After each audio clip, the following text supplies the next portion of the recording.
Joining me today is Chris Weeks from TD Securities, and I'll give him a moment to introduce himself. Sure. Thanks. Chris Weeks, Managing Director at TD Cowen.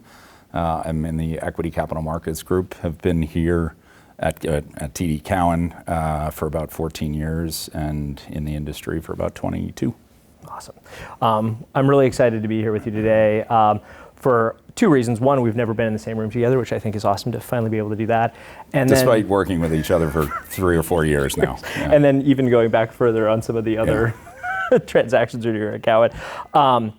But the second reason is that earlier this year, you and I had the pleasure of doing a webinar together where we gave some anticipated insights into what was going to be happening during the IPO market for 2024. At this point, we're nearly all the way through the year. Thanksgiving's coming up next week. And so from that perspective, we thought it would be great to be able to revisit a little bit of kind of what happened during the year. So give me a little bit of context and what you think we were right on, what we were wrong on, and how we kind of interpreted what happened during 2024. Sure. Yeah. I mean, I looked at that actually before coming over here, and eerily similar to where we are now. If we were talking 2 weeks ago, so the election has happened. When we talked in February, markets were up 25%. New issuance was somewhat muted, but improving. We're now sitting here with the market up another 25%. New issuance has improved, but still a far cry from 2019 levels. Yeah, the pandemic levels still seem to be a blip, to say the least.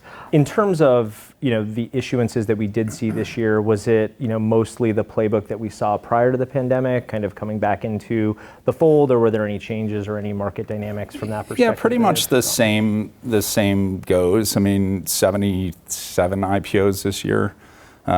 We did have 5 IPOs that were for more than $1 billion, which was really nice to see. But the playbook was basically the same. Investors still looking for growth and profitability. And those companies who could provide that are garnering premium valuations still. So I would say generally the same. Things are starting to improve though, and I think investors are actually starting to get a little more comfortable with reverting to the sort of more growth, less profitability. So I think that will start to evolve a little bit more as we go into 2025. Gotcha. Yeah, that's interesting. We've certainly heard, from clients who are out talking to various folks that the metric to get into that IPO range is certainly increasing. Yeah. It's good to hear that the growth is kind of coming back into play, because I think a number of the backlog companies, at least from what we're seeing, are waiting for that to turn because they're not there from those metrics, but that growth and growth perspective. Yeah, if you use software as a proxy, those companies, at least in the public markets today, that are growing at 30% plus and are either break even or profitable, sort of in that still rule of 40 area, they're trading at sort of anywhere between 2 and 3 times premium multiples to those that are not profitable. There was one example though this year, which was Rubrik. There were 2 software IPOs this year, only 2. Unfortunately, there were 10 tech IPOs, but 2 software IPOs. OneStream and Rubrik. Rubrik was growing 30+%, but burning still a lot of cash. They were able to get out, but I would say valuation was, not necessarily the premium that they would have liked had they been break even or profitable. OneStream was growing again 30% plus and break even, and that was a secondary trade effectively from KKR with some primary as well. But that that was another example of a premium valuation. Both traded really well and actually are up, I think, 30 or 40% since the IPO. Got it. Makes sense. So 2 good examples, but we need about 25 more. I was going to say, when the rest of them come, it will be very telling. In terms of the factors this year that ended up continuing to be those headwinds, what were the main factors, and how do you really think they played out? Look, rates and the election were everything through September, right? And now some of that is still the same. The election is over. Investors are now trying to figure out with every cabinet election what is going to happen. Rates, we're actually still trying to figure out what's going to happen, but the Fed cut campaign has started. So I think that investors and companies are getting more comfortable with what the future is going to look like in terms of how to manage the corporate balance sheets. And then some other headwinds obviously are the ones that have been there for a while, which is the macro with the Ukraine and the Middle East. And then valuations. I mean, actually, that's one bright spot. The public market, equities have, again, rallied. The S&P is up 24%, I think, this year. A little bit of a nuance there. The S&P weighted is up 24%. The equal weighted S&P is up 13%. So that just means that there are a number of stocks, a handful like NVIDIA and Google and the Mag 7 that have driven a lot of the outperformance. And so not everybody is participating in this, which is why I think actually we have seen muted new issuance as well still. So, yeah. One thing you said there that was interesting is that's the new issuance. There's been quite an uptick in some of the other types of secondaries and other pieces of that. Can you talk a little bit about what the rest of the market looked like through? Yeah, still down 30%. We've had 430 follow-on offerings between primary and secondary, about 75, 80 convertible offerings. That's in line. It's actually today, I think, exactly in line. There were 431, and I think there may be 2 that are going to price tonight. So, like, perfectly in line with year-to-date last year in terms of follow-on offerings. We used 2019 as a sort of normal year, I guess. There were 600 and something, so we're down still 30%. Look, I think next year, the secondary market, meaning the follow-on and convertible market, will get back to those levels. I think IPOs, the sentiment is second half of next year. I feel like a broken record. I think we said this last year and the year before. It's sort of like cautiously optimistic, but we are seeing more. The pipeline is growing. Public filings are growing. Testing the waters are, campaigns are ongoing, and we are speaking to a lot of sponsors, meaning private equity sponsors, the likes of Carlyle and KKR and others, that have a little bit of more pressure to exit and find exit and return capital to their LPs, and we're getting into that area where something's going to, likely happen. And now, with the backdrop based on, a lot based on the election result, a lot based on sort of what we see in terms of regulatory and certain sectors that are going to benefit from this. We definitely think that there are going to be more than 75 IPOs next year like we saw this year, but maybe not 155 that we saw in 2019. Yeah, that's the sense that we're getting to. I mean, the bankers and the lawyers usually always kind of have a little bit of insight into that, and we've started to have clients pick up TTW meetings and start going back out. On the M&A side of things, we've also seen a pickup. Is it still true that M&A is usually a good bellwether for the IPO market because they usually travel kind of in tandem together? I think it is. I mean, I think M&A is definitely going to pick up because you have a whole array of regulatory things that are going to come. You've got FTC, you've got DOJ, all of that is going to come down. And I think that, again, like the IPO market for private equity sponsors, the M&A market, there's a pent-up demand to buy assets. And I think the M&A will be more private trades. I think it'd be private equity sponsors trading with each other, not necessarily public-to-public companies, just based on where valuations are now and where stocks are trading. But for sure, that is our expectation is that M&A will pick up a lot, and probably it will be more of a leading indicator for the IPO market. Got it, makes sense. In terms of what else you're thinking from like a sector or industry perspective, do you think there's going to be one that picks up earlier? There's obviously a lot of talk about AI as a general, next catalyst for growth, et cetera. So any insight you think might be pertinent for 2025, and let's just go with 2026 at this point. Well, I'll go out on a limb. Let's see. I think a lot of it is, so sector performance is going to be determined over the next couple weeks by who is being elected to office. So you saw last week when RFK was initiated, I'll say, the XBI, which is it tracks the ETF that tracks biotech, dropped 15% in a few days. So clear indication that the market says, what's happening here? Now, healthcare sort of up in the air. Aerospace and defense, huge tailwind.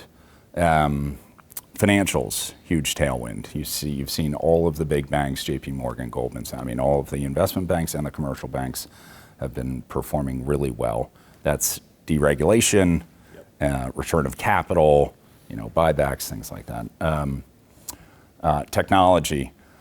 Look, Trump has been pretty vocal about certain areas of technology that he doesn't like, which I think there'll be some beneficiaries, but generally speaking, we are moving into a lower rate environment, and so technology, and especially small cap tech, should benefit from both the new administration and lower rates.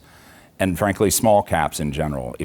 Like I mentioned before, the S&P weighted, we need it's been a very narrow rally. We need a more robust set of companies that are participating in the rally to really have both the companies, but also investors sort of willing to take more risk, and that liquidity starts to build in small and mid cap stocks. That's going to happen because small caps benefit from a lower rate environment. Now the issue, and I mentioned it before, is that Powell, we got a big bump coming out of the election the next couple days, and then Chairman Powell came out and said, perfect, way to go. I'm not going to necessarily, hit the gas pedal on lowering rates. Yep. So it was kind of a clear indication that 50 basis point cut, you say what you want to say about a 50 basis point cut when, right before an election, but then it was 25. So we're 75 down. I think we're at 4.25 to 4.75, around there. Yep. Quite a ways to go. And I think they're going to take their time. However, again, investors and the equities market leads those decisions, and so I do think that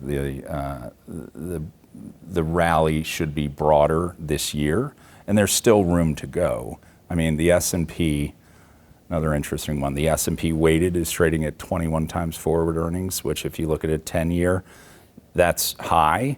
But the S&P equal weighted is trading at 18 versus 17 on a 10-year average. So it's not crazy, and valuations are higher, but they're not, there's still room to grow. Got it. Makes sense. How does the retail market, as it exists now, kind of post-pandemic, play into any of those factors on either new issuance or just, I would say, going forward, how that's going to be viewed by investors and especially the long holders? Look, I think the retail community has become stronger and stronger every year. And it's actually great because if you're focused in areas, put aside mega cap and large cap stocks, if you're focused in small and mid cap stocks, the ability to generate liquidity and volume and things that give your capital markets profile some more credibility, whether it's retail or institutional capital coming in, doesn't matter, it helps. I think retail has played a very big part in some of the stuff that I'm actually personally really excited about, which is disruptive technology. We are seeing a ton of stuff in space technology. We're seeing a lot, obviously, in AI, and really, really early days in AI, not for NVIDIA. I mean, again, they had earnings last night, and it's amazing what they're doing. But I think AI and how AI is now going to be utilized and how it plays into every other sector and every other aspect of our life is just going to be an incredible driver. And retail has been a big proponent of those types of stocks. Anything where you can sort of touch and feel as a human being, like a person on the street, you want to buy those things, and you want to actually be able, if you're able to participate in the market, which more retail has been able to, investors have been able to participate. Those are the types of stocks that people tend to buy. Yeah, makes sense. I mean, from that perspective, the regulatory landscape with AI is actually going to be really interesting under the new administration, because if they're not going to do something at the federal level, it may be really determinative based on what the states are doing. California will be a leader there, and how that interplays with it, and also how those states are interacting with the retail investors, et cetera. So there's a number of different regulatory overlays that I think will be really interesting to see how they deal with it over the next 4 years. This administration is not going to have a lot of regulation at the federal level, based on certain decisions that Trump already had made in his previous term, but also just generally speaking, I think regulation is good, especially when it comes to AI, when we're at the infancy of something and we don't quite perfectly understand it. Trying to facilitate and really understand how it can play a responsible role in sectors like utilities, power management, all the way down to the consumer when you walk in and your phone is telling you where to go to buy the thing that they know that you like. I mean, that's a little scary, but it reality is it kind of helps. Yeah, and it's already there in some aspects. But Yeah. actually, that brings up another point just that we've been thinking through here, just based on our intersection of where we sit with energy and infrastructure and technology, just the way that our firm is structured. We talk with AI clients all the time about future needs, et cetera, and there's a lot of talk about just being a wall inherently.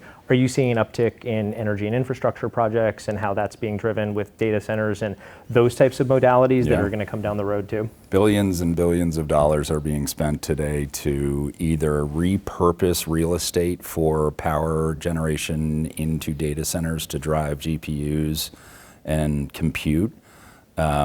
You're seeing legacy Bitcoin miners turning into AI data farms.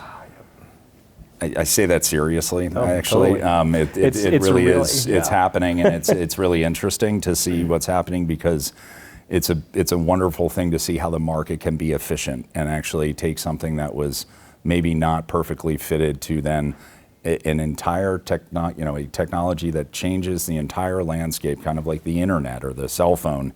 This is a whole nother structural change that is going to, I think, alter a lot of what we see in hard assets around the world. And so we as a firm have been raising a tremendous amount of money around digital assets and the sort of digitalization of anything from what you talked about, from power management to sort of figuring out how to best make the at the well drill bit more efficient using AI. Wow. I mean, that just shows the spectrum of what you can anticipate from that. So that's really interesting. Any final thoughts on just where you think we're going to end up from 2025, 2026? What's going to really be the outcome here from the next couple of year perspective? I wish I could say that I think we'll sit here in another 9 months and the market will be up 25% again. I think the market will continue to go higher. I think the economic backdrop is solid. I think we are going to go through a period of some near-term volatility based on policy changes and sort of the unknown as to what is to come. There are a lot of areas, though, that we're really excited about. I mentioned earlier disruptive technology, things like automation. I do believe that the IPO market is going to return to what looks more normal in the second half of 2025.